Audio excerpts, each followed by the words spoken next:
Assalamualaikum warahmatullahi wabarakatuh. Selamat datang teman-teman di kuliah online Asas Teknik Kimia yang kedua. Pada kesempatan kali ini kita akan belajar bersama tentang bagaimana cara menghitung neraca massa rangkaian alat. Pada pertemuan baik offline dan online sebelumnya, teman-teman sudah berlatih seperti itu menghitung neraca massa alat tunggal, mulai dari neraca massa dari mixer hingga neraca massa menara distilasi.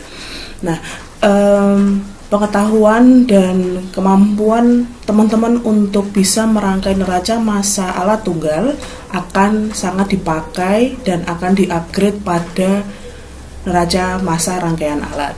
Seperti yang kalian ketahui bahwa industri kimia tidak hanya melibatkan satu alat proses saja, melainkan banyak alat proses. Sehingga kompetensi untuk bisa menghitung neraca massa rangkaian alat proses betul-betul teman-teman harus kuasai. Dan di video kali ini kita akan membahas itu.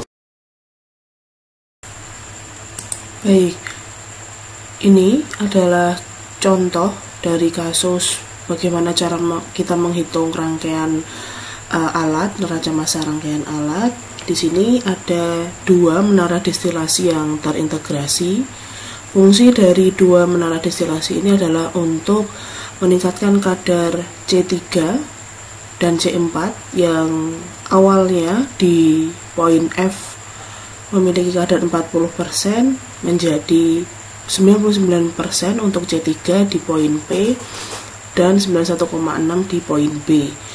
Gambar ini ada 1, 2, 3, 4, 5 aliran produk gitu ya.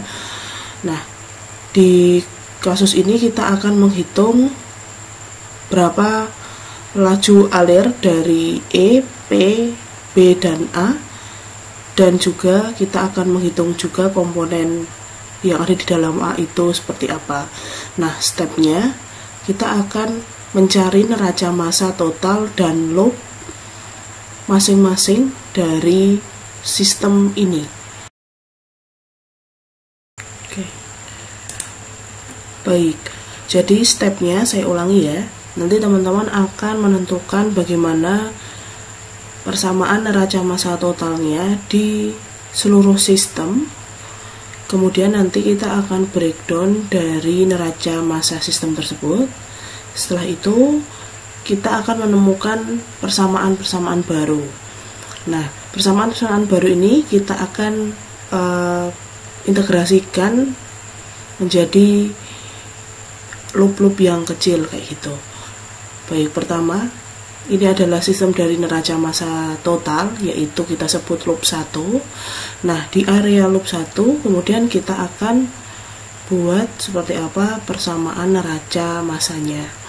Nah, untuk NM total di loop 1 kita akan perhatikan apa saja yang masuk di loop 1 itu nanti adalah F in, dan apa saja yang keluar dari loop 1 itu adalah F out. F in-nya F out-nya adalah E plus P plus B.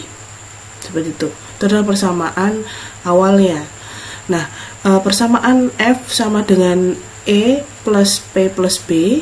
Kemudian kita akan coba pecahkan salah satu, apakah bisa kita tentukan mulai dari awal gini gitu ya, dari awal persamaan, dengan cara kita melihat, kita turunkan dari neraca massa komponen menjadi neraca massa total menjadi neraca massa komponen. Oke, kita coba salah satu aja.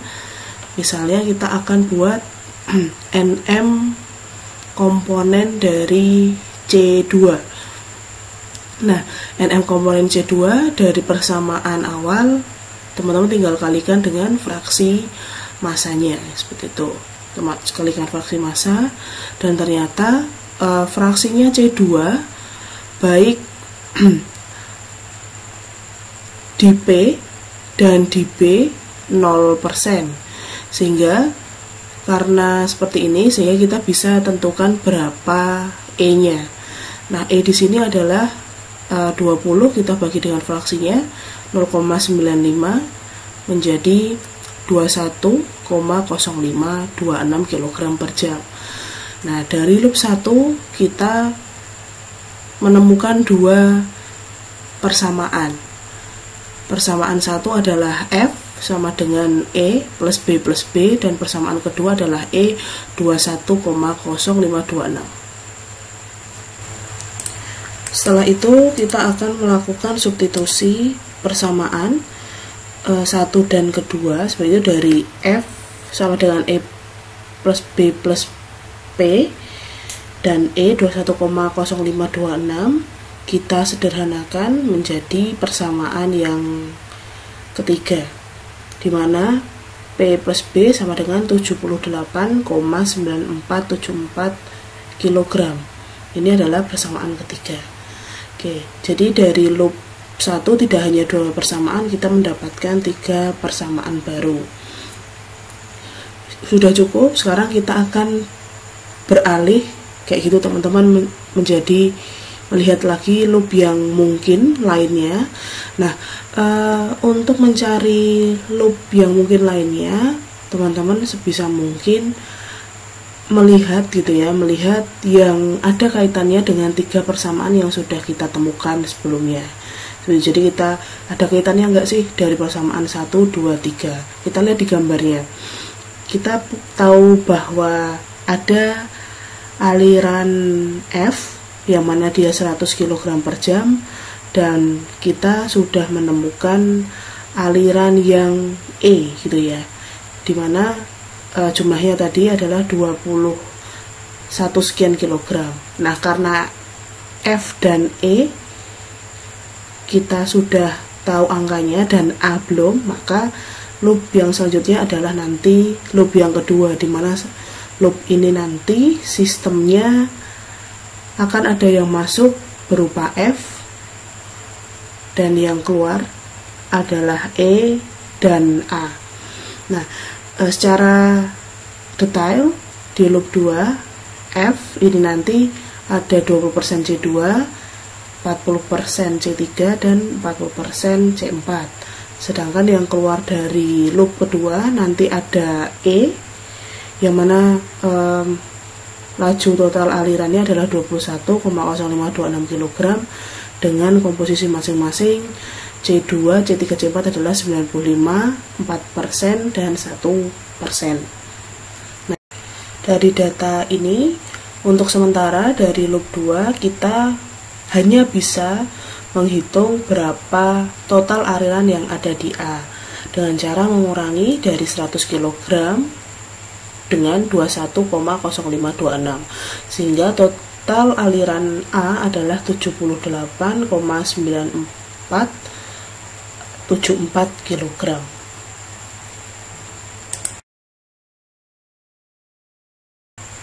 Oke, setelah itu kita akan cek loop yang lainnya, apakah dengan sebelum kita mencari komponen-komponen yang ada di A, kita bisa memecahkan laju alir yang lainnya. Seperti itu kita akan cek dulu. Nah, dari sini kita tahu bahwa E kita telah menemukan gitu ya, E adalah 21,0526, maka otomatis A adalah 78,9474. Nah, loop yang selanjutnya yang akan mungkin adalah loop 3, yaitu adalah NM yang ada di sekitar menara destilasi 2, yang mana sistemnya nanti yang masuk di loop ketiga adalah A dengan total laju alir adalah 78,9474 kg, tetapi kita masih belum tahu berapa prosentase C2, C3 dan C4 nya. Sedangkan yang keluar ke atas adalah P, yang mana kadarnya adalah C3 99% dan C4 1%. Sedangkan yang keluar dari bawah loop 3 adalah B dengan 91,6% C4 dan 8,4% C3. Nah, dari loop 3 ini, teman-teman kita akan coba cek dulu NM total yang ada di sekitar loop 3. Ternyata memang betul bahwa A adalah 78,9474 dan itu sama dengan P plus B. Ini sama persis kayak persamaan yang ketiga yang ada di atas pada saat kita menghitung daerah loop 1 tadi. Baik, nah dari sini kita masih belum bisa memanfaatkan loop 3 secara maksimal, maka kita akan kembali lagi untuk menghitung gitu ya, menghitung komposisi kadar C2, C3, C4 dari A dengan menggunakan loop 2, karena loop 2 sudah ada 2 laju alir yang kita ketahui, yaitu F dan E, seperti itu.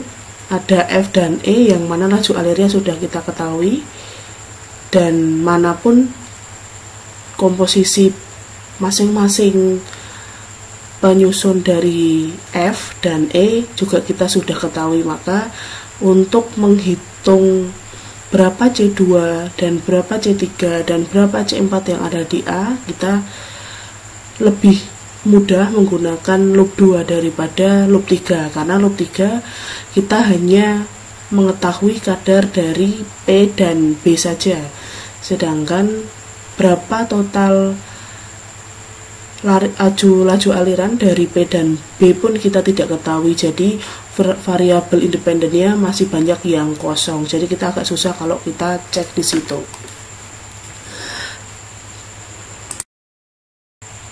Oke, nah apa tujuannya kita membreakdown suatu rangkaian alat proses menjadi loop-loop yang kecil, agar nanti teman-teman lebih bisa mempermudah dalam perhitungannya. Nah, kita lihat dari loop 2 tadi ternyata tidak terlalu kompleks seperti itu, dan loop 2 di sini sama persis kayak kita menghitung neraca massa MD pada alat tunggal pada umumnya, kayak gitu deh. Jadi untuk tahu C2, C3 dan C4, maka teman-teman harus menghitung neraca massa komponen C2 dan C3. Nanti sisanya untuk kadar C4 kita tinggal kurangi 100%, kurangi dengan C2 dan C3. Oke, kita masuk dulu ya di NM komponen C2 pada loop 2, maka teman-teman tinggal kali dengan fraksinya, dimana NM komponennya adalah F1 kali C2 sama dengan E kali C2 ditambah A kali C2. Ternyata fraksi C2 di loop kedua di sini tidak ada atau 0%. Nah, kalau sudah menemukan 0% di C2, tidak berarti C3 dan C4 itu nanti sama-sama 50%, tidak seperti itu. Jadi kita harus hitung lagi NM komponen. Boleh teman-teman bebas sih mau cari NM komponen C4 dulu boleh, atau C3 dulu juga nggak apa-apa. Itu nanti soal kita akan tetap nanti perhitungannya akan ketemu semua. Nah, dari NM komponen C3 kita breakdown default gitu ya, sama kayak caranya menghitung NM komponen C2 tadi. Ternyata NM komponen C3 adalah kita ketemukan adalah 49,6%. Sehingga untuk menghitung fraksi C4 yang ada di loop 2, pada dasarnya kalau untuk memudahkannya teman-teman tinggal mengurangi saja dari 100% dikurangi dari fraksi C3 yang sudah kita ketemukan sebelumnya. Tapi kalau untuk mengecek dengan betul, kita bisa kerjakan NM komponen C4 sesuai dengan persamaan NM komponennya. Dan di sini ketemu bahwa fraksi C4 di loop 2 adalah 50,4%. Jadi di sini kita tahu bahwa fraksi C2-nya adalah 0%, fraksi C3 di A adalah 49,6%, dan fraksi C4 di A adalah 50,4%. Nah, setelah tahu masing-masing dari komponen penyusun A, yang mana C2-nya 0, kemudian C3-nya 49,6% dan C4-nya adalah 50,4%, kita kembali ke loop 3 untuk kita bisa tentukan berapa P-nya, berapa laju total aliran yang di P, dan berapa laju total aliran yang ada di B. Nah, di sini pun kompetensi teman-teman untuk bisa menghitung neraca massa MD atau menara destilasi tunggal pun juga akan kita manfaatkan di sini. Oke, langkahnya sama, kita akan breakdown neraca massa totalnya dulu yang ada di loop 3, di mana 78,9474 sama dengan P plus B, sama kayak persamaan ketiga. Kita ganti gitu ya, kita substitusi menjadi P sama dengan atau B sama dengan di persamaan yang kelima. Di sini saya menggunakan P sama dengan 78,9474 ditambah B gitu ya, Dik. Oke, persamaan, kita mendapatkan persamaan kelima yang baru. Selanjutnya kita breakdown NM komponen salah satu yaitu C3 untuk kita bisa mengetahui persamaan komponen yang keenam yaitu 78,9474 kali 0,496 sama dengan P kali 0,99 ditambah B kali 0,084. Nah, persamaan ini sama halnya bikin NMMD pada umumnya, kita substitusi persamaan 6 dan 5 itu nanti kita masukkan jadi P, kita ganti menjadi 78,9474 min B, sehingga dari NM komponen C3 ini kita ketahui bahwa B laju alirnya adalah 43,0464 kg dan B sisanya 35,898 kg. Nah, kita sudah menghitung semua komponen yang belum ada di rangkaian alat ini. Terakhir kita akan final check apakah sudah sesuai dengan kaidah neraca massa, sudah sesuai dengan kaidah kekekalan massa, yang mana massa-massa ini tidak boleh ada yang kurang dan tidak boleh ada yang lebih kayak gitu deh. Dan ternyata sudah lengkap, balance seperti itu. Dan semua poin-poin yang belum diketahui sudah kita tahu dengan cara menghitung NM total, dan kita tentukan apa saja loop-loop yang terjadi pada sistem ini.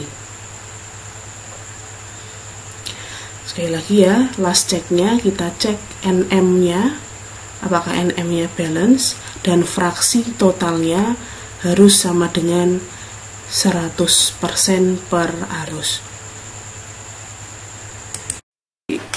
Itu teman-teman untuk penyelesaian contoh soal dalam hal untuk menghitung bagaimana neraca massa rangkaian alat. Nah, kompetensi ini juga dilengkapi dengan pemahaman teman-teman untuk menginterpretasikan diagram alir kualitatif pada suatu latihan soal seperti itu. Nah, latihan soal untuk kalian di NM rangkaian alat tanpa reaktor sudah saya siapkan. Insya Allah akan ada 2 contoh soal yang lumayan cukup kompleks, dan insya Allah nanti teman-teman bisa coba di rumah masing-masing. Nanti instruksinya saya akan kirimkan via Google Classroom saja. Nah, sebelum itu saya akan coba menerangkan bagaimana cara membuat diagram alir kualitatif dari suatu soal cerita. Karena kan kebanyakan saya memberikan contoh langsung diagram alir kualitatifnya seperti itu teman-teman ya.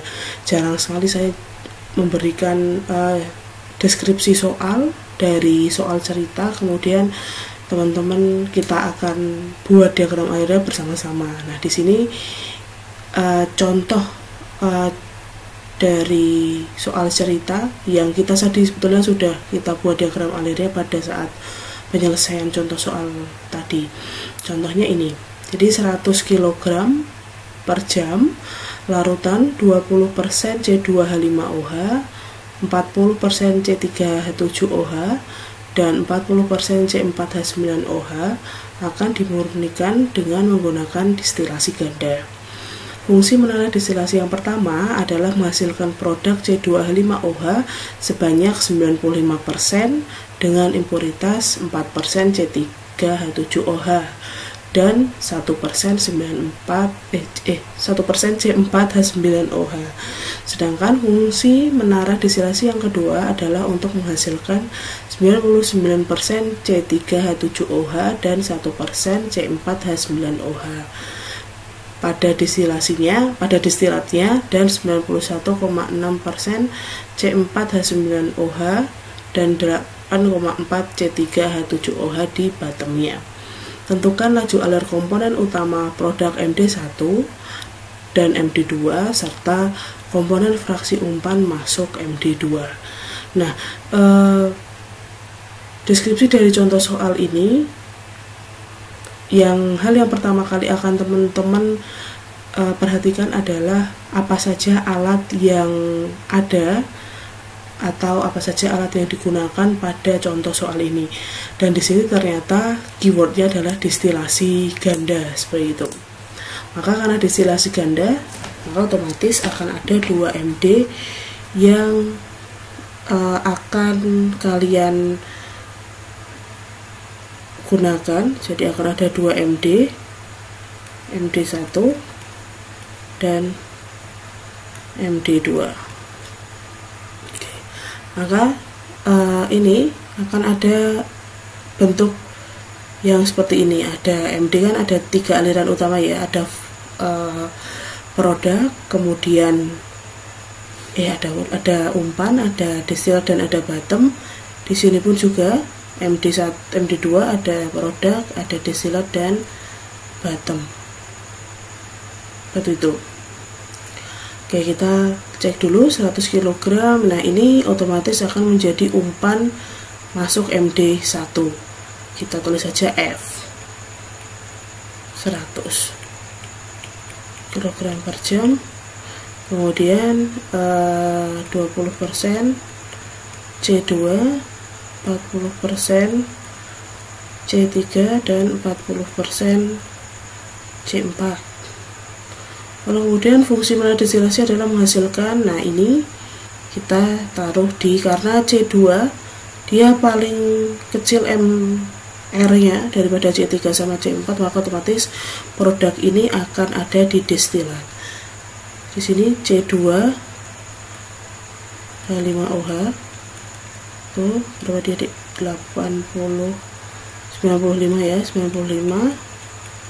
Kemudian C3 nya 4% dan C4 nya 1%. Maka karena C2 ada di destilatnya MD1, maka umpan MD2 nanti berasal dari bottomnya MD1. Di sini kita silahkan E, karena produk utamanya adalah memang etanol, maka kita tulis E di sini. Nah, di sini kita belum tahu karena diminta di soal ya. Tentukan laju alur komponen fraksi umpan masuk MD2, berarti A. Nah, di sini kita juga tahu bahwa produk dari MD2 distilatnya ada C3 99% dan C4 nya 1%. Di sini karena lebih banyak propanol, maka kita akan masukkan di sini propanol, dan di sini nanti adalah butanol. Di sini terdiri dari 91,6% C4 dan C3 nya sisanya adalah 8,4% seperti itu, teman-teman. Sehingga di sini seperti contoh yang tadi, kita akan menghitung berapa E, berapa P, berapa B, dan berapa A. Dan kita akan hitung juga berapa X C2 di sini di A, kemudian XC3 di A, dan XC4 di A. Seperti itu. Nah, contoh untuk latihan soal, maka di sini untuk kasus yang pertama adalah teman-teman kita akan highlight yang ini, 3 pasang evaporator ini. 3 pasang evaporator ya. Mana dia? Saya highlight dulu. 3 pasang evaporator. Maka nanti akan ada 3 pasang evaporator, sedangkan di sini dibunyikan dengan kadar alkohol yaitu filter, MD, dan menara absorpsi. Jadi untuk 2 contoh soal akan ada 3 rangkaian alat proses. Dicoba dulu, nanti kita akan bahas. Tapi teman-teman jawaban teman-teman akan saya tunggu dulu ya. Seperti itu, terima kasih. Wassalamualaikum warahmatullahi wabarakatuh.